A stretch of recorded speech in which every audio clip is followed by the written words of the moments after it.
안녕하세요. 내 삶을 가꾸는 마음수행의 남전입니다.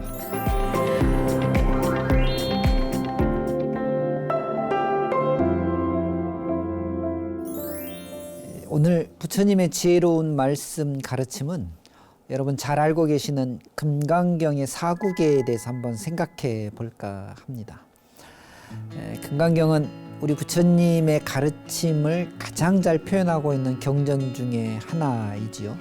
또 가장 많은 분들께 읽혀지고 또 공부가 되는 그런 중요한 경전입니다. 이 금강경의 사구계에 범소유상, 개시허망, 약견재상 비상, 즉견열애라고 하는 사구계가 있습니다. 무릇 존재하는 모든 모양 있는 것들 모두가 실체가 있는 것이 아닌 허망한 것이다. 만약 이렇게 형상 있는 것을 본래 형상이 있지 않다고 볼 줄만 안다면 그것은 곧 부처님, 진리를 보게 될 것이다 라고 하는 가르침인데요. 보통 우리들은요, 생각하고 행위하는 그런 자신을 스스로가 주체라고 믿지요. 이걸 이제 불교에서는 아상이라고 표현하는데요. 사실은 주체가 아니라 업에 의해서 끌려다니는 것이죠.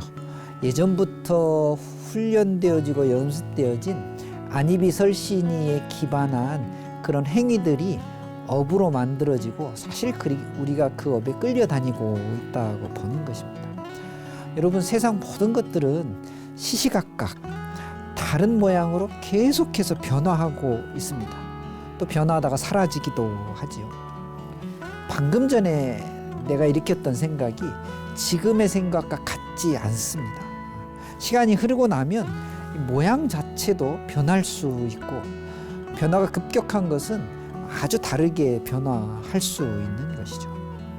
그러니까 보통 사람들의 인생의 대부분의 일들은 이 인과의 업에 의해서 만들어지고 소멸되어지고 다시 만들어지고 하는 것입니다. 자기가 알아서 스스로가 일어나고 스스로가 만들어진 경우는 없지요. 그런데 왜 대부분의 사람들이, 우리 중생심은 그런 건데요, 지금의 나의 모습을 본질, 본체라고 믿을까요? 아마 그런 생각조차도 업력으로 인해서 지어가는 그런 행위,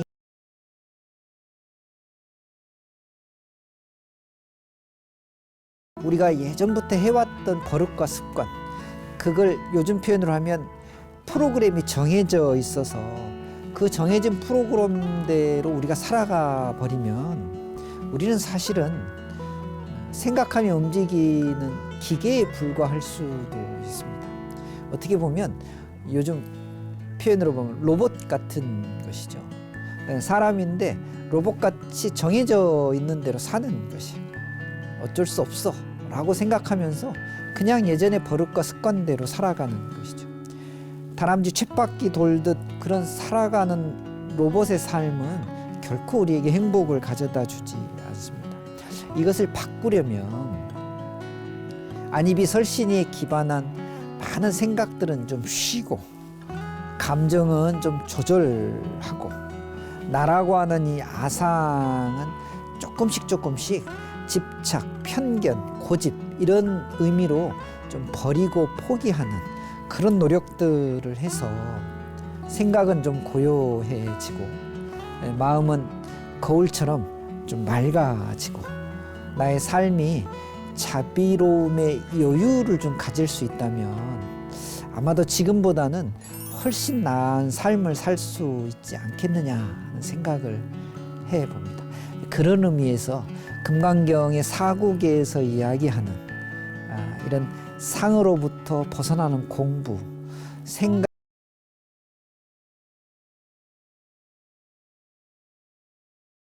언제든지 필요한 것 같습니다. 점점 겨울이 깊어져 가고 있는데요. 이럴 때 좀 앉아서 마음을 들여다본 마음으로 삶을 좀 변화시키는 노력과 수행 공부를 해보시면 어떨까 싶습니다. 남전 스님과 함께하는 마음 수행 시간. 내 삶을 바꾸는 마음 수행. 직접 참여를 원하시는 분들은 100원의 유료 문자 샵 0108 우물정 0108번으로 고민과 사연을 보내주세요. 방송에 사연이 채택되신 분 중 한 분을 선정해 정열차를 보내드립니다. 오늘 내 삶을 가꾸는 마음 수행에 사연 보내주신 분들 계십니다. 몇 분 소개해서 그 내용들 함께 고민해보고 또 우리들 또 성찰도 같이 해보고 이왕이면 해결책도 한번 같이 생각해보는 그런 시간 갖도록 하겠습니다. 먼저 3149 불자님께서 보내주셨는데요. 최근 지인에게 보현 행원품을 받았습니다. 글이 길지 않은 경전이라서 한 번씩 마음 내서 읽고 있는데요.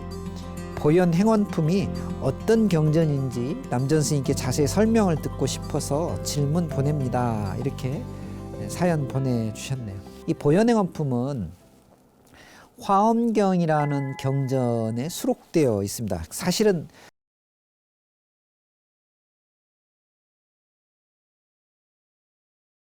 부사의 해탈경계 보현 행원품이라고 하는 긴 제목을 가지고 있습니다. 우리 줄여서 보현 행원품이라고 보통 이야기하는데요.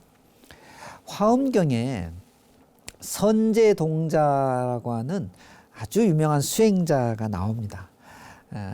53명의 스승, 선지식들을 찾아서 참례하고 또 법을 구하는 그런 이야기들이 쭉 펼쳐지는데요. 문수보살에 의해서 시작된 이 53선지식의 참구가 맨 마지막에 보현보살님에게 묻는 방식으로 해서 마무리를 합니다. 그때 이 보현보살님께서 하신 법문의 내용, 이것이 이제 보현행원품으로 편집이 되어져 가지고 저희들에게 전해지고 있는 것이죠. 부처님이 되는 성불의 공덕은 10가지의 큰 행원을 닦으면 이루어진다라고 구성되어 있는데요. 이 10가지가 이제 예배, 또 부처님에 대한 찬탄, 공양, 또 참회 이런 내용들로 있습니다. 우선 중요한 것은 지극한 정성을 다해야 된다 이런 내용이 있고요. 또 하나는 허공계, 중생계, 중생의 업, 중생의 번뇌가 다 할 때까지 행해야 된다. 끊임없는 수행을 권유하고 있는 것이죠. 중간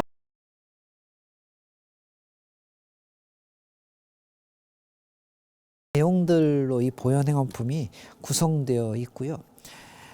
고려의 유명한 스님 중에 한 분이었죠. 균여라고 하는 스님은 보현 10존 원앙가라고 하는 시를 지어서 많은 그 사람들에게 부처님의 가르침을 교훈적으로 유포시켰던, 그래서 아주 유명해졌던 그런 내용이기도 합니다. 요즘 우리 불자들에게는 또 여러 종단에서는 이 보현행원품을 기반으로 해서 예불대 참회문이라고 하는 아주 좋은 기도집을 만들어내기도 했습니다. 수행하고 정진하는데 매우 좋은 교과서적인 경전이고 그런 글인데요. 이 보현행원품, 예불대 참회문 등을 통해서 부처님 말씀을 다시 한번 새겨보면 참 좋겠죠. 보현행원품에 대한 설명 어떠셨는지 모르겠습니다만은 지금 제가 말씀드린 게 핵심적인 내용이니까 잘 지니셔서 독송하시고 또 참여하시고 기도하고 공부하시면 좋을 것 같습니다.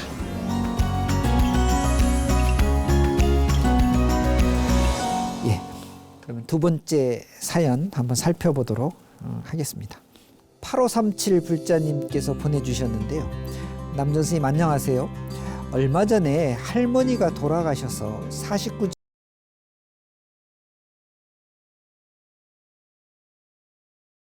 법보시하려고 합니다. 어떤 경전을 나누는 것이 좋을까요? 법보시할 때 주의할 점이 있을까요? 법보시를 통해 할머니께서도 극락왕생 하실 수 있겠지요? 질문이 많아서 죄송합니다. 이렇게 사연 보내주셨네요. 질문은 많은 것 같지만 결국 한 가지 질문인 것 같아서 하나도 어렵지 않습니다. 죄송히 하실 거 없고요. 흔히 지금 말씀하셨듯이 법보시, 이걸 이제 법공양이라고 해서요. 부처님 진리의 말씀을 여러 사람들과 나누는 일은 매우 큰 공덕 중에 하나라고 여겨지고 있습니다. 그래서 보시를 할 때 진리에 대한 보시는 매우 수승한 보시다, 매우 수승한 공양이다라는 말씀이 많은데요. 주로 경전을 통해서 법보시를 하고 법공양을 했습니다. 그러니까 부처님의 좋은 경전을 기도해 주고 싶은 분의 공덕으로 삼아서 많은 사람들에게 유상이 아닌 그저 정말 공양과 보시로서 나누어 드리고 부처님 말씀을 함께 하고자 하는 그런 뜻을 가지고 있지요. 어떤 경전을 하면 좋을까요?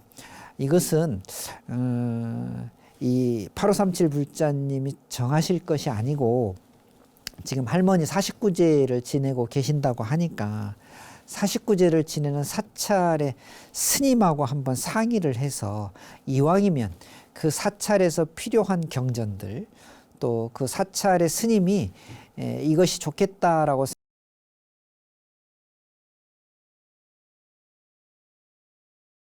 그냥 좋을 것 같습니다. 법보시를 하면 할머니 극락왕생 하실 수 있겠지요? 라고 질문해 주셨는데요.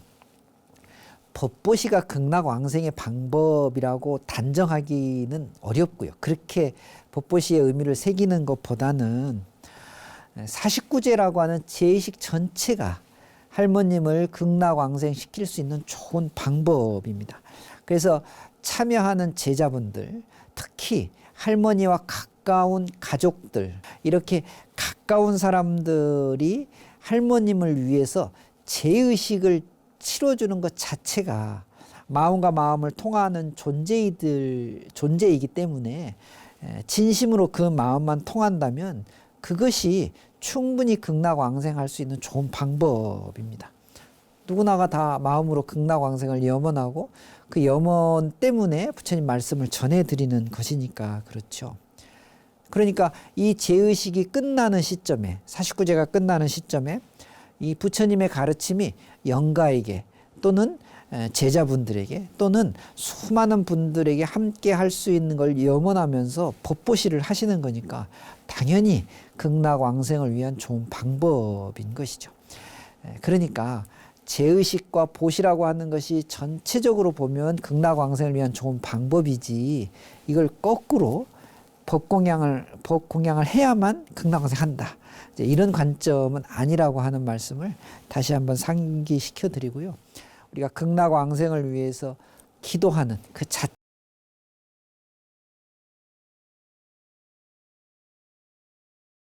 질문하신 것처럼 회향하는 날, 끝나는 날 법보시 좋은 공양하시면 너무너무 좋을 것 같습니다. 8537 불자님 49제 열심히 봉행하시고요. 진심으로 진정으로 할머님의 극락왕생을 염하시면서 그 공덕의 회향을 경전의 법공양으로 하시면 너무너무 좋을 것 같습니다.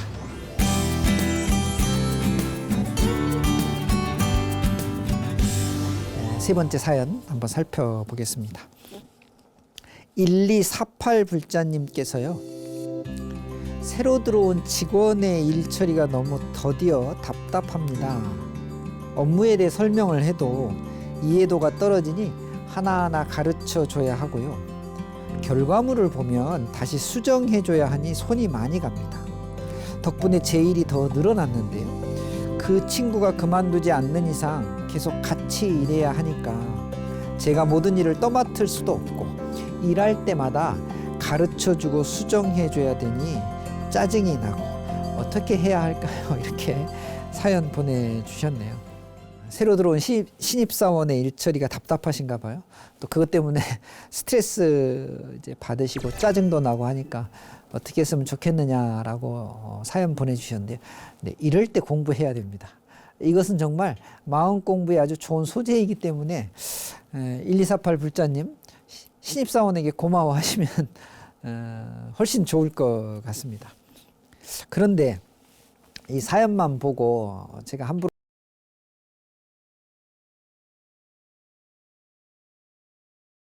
1248 불자님 성격이 만만치 않은 것 같아요. 이 본인의 성격을 좀 부드럽게 하는 방법을 찾아보시면 이 문제를 해결하는 데 아주 좋은 포인트가 될 것 같기도 합니다. 왜냐하면 이 불편한 스트레스의 영향을 받아서 내가 짜증이 나면 다시 이것이 어떻게 됩니까? 같이 일하는 분들에게 다시 전달이 되겠지요. 특히 신입사원 같은 분은 직장의 상사가 아닌 부하의 입장인데 상사의 불편함이 그대로 전달되면 더 일을 더디게 또 일을 잘 처리하지 못하는 이런 악순환이 이어질 수 있기 때문에 이런 점도 한번 생각해 보시면 좋을 것 같고요. 또 하나는 1248 불자님께 제가 조언을 한 말씀 좀 드리면 일을 잘 못해서 내 일이 많아지는 것 같습니다만 이걸 뒤집어서 생각하면요. 일을 너무 잘해버리면요. 1248 불자님이 필요 없을 수도 있습니다. 1248 불자님의 자리가 없어질 수도 있어요. 잘하는 분이 있는데 굳이 많은 사람들의 인력이 필요한 것이 아니라 조정할 수도 있거든요. 그러니까 일을 잘 못하는 것이 힘들고 어렵고 불편하다 생각하지 마시고 일을 잘 못하기 때문에 선임이 있는 것이죠. 상사가 그래서 필요한 것입니다. 신입사원을 잘 이끌고 신입사원을 잘 훈련시켜서 그 일이 잘 전해지고 그 다음 또 신입사원에게 그 일이 전해져서 그 소임에 맞는 일을 할 수 있는 사람들이 자꾸 생겨나야죠. 이 신입 직원이 너무 잘해버리면 내 자리가 위태위태할 수도 있어요. 1248 불자님 신입사원 덕분에 월급 받는다 이렇게 생각하시면 이 문제는 스트레스 받을 일이 아닌 것 같아요. 일이라고 하는 것은 꼭 업무에 대한 부분만이 아니라 여러 가지 영향 때문에 잘 될 수도 있고 잘 못 될 수도 있습니다. 누구나 신입사원의 경험이 있으시죠. 처음에는 막 얼떨떨하고요. 뭘 어떻게 해야 되는지 잘 모를 수도 있어요. 가지고 있는 실력 발휘 다 못할 수 있는 것입니다. 조금만 신경 쓰여도 할 수 있는 일을 하지 못하는 경우도 생기는 것이죠. 그런 것들을 조금 다양하게 좀 살펴보셔서 일이 아닌 다른 측면에서 격려해주고 응원해 주시면 어떨까요? 그러면 오히려 훨씬 더 일을 잘 해낼 수 있습니다. 일을 일로만 보는 것이 아니라 이곳의 여러 환경들을 함께 살펴봐 주시는 것이죠. 그래서 신입 직원 그 사원분이 스스로 개선해낼 수 있는 스스로 역량을 발휘해낼 수 있는 그런 환경을 만들어주는 게 정말 직장 상사가 해야 될 일이 아닌가 싶거든요. 한번 1248 불자님 좀 더 다른 측면 한번 고민해 봐 주시면 어떨까 싶습니다. 일이 아닌 혹 다른 일 때문에 어려워하지 않는가 이런 거 한번 살펴봐 주시는 게 오히려 이 일을 잘할 수 있는 계기를 만들어 줄 수도 있겠다라고 우리 1248 불자님께서 마음 공부 좀 하셔요. 그래서 저분 덕분에 내 존재가 필요하구나 라고 좀 긍정적으로 생각도 좀 해주시면서 이 문제를 푸셨으면 좋겠는데요. 이제 그러려면 이 짜증이 나는 걸 스스로가 조절하셔야 됩니다. 그래서 방송 같이 하시면서요. 제가 가끔 드리는 그런 그 이야기들 중에 내 마음 공부의 어떤 계기들도 한번 찾아봐 주시면 훨씬 좋을 것 같습니다. 그렇게 우리 함께 공부하시면서 짜증 좀 줄여 나가 보도록 하십시다. 네, 1248 불자님 좀 좋아지기를 저도 함께 염원하고 기도해 보도록 하겠습니다.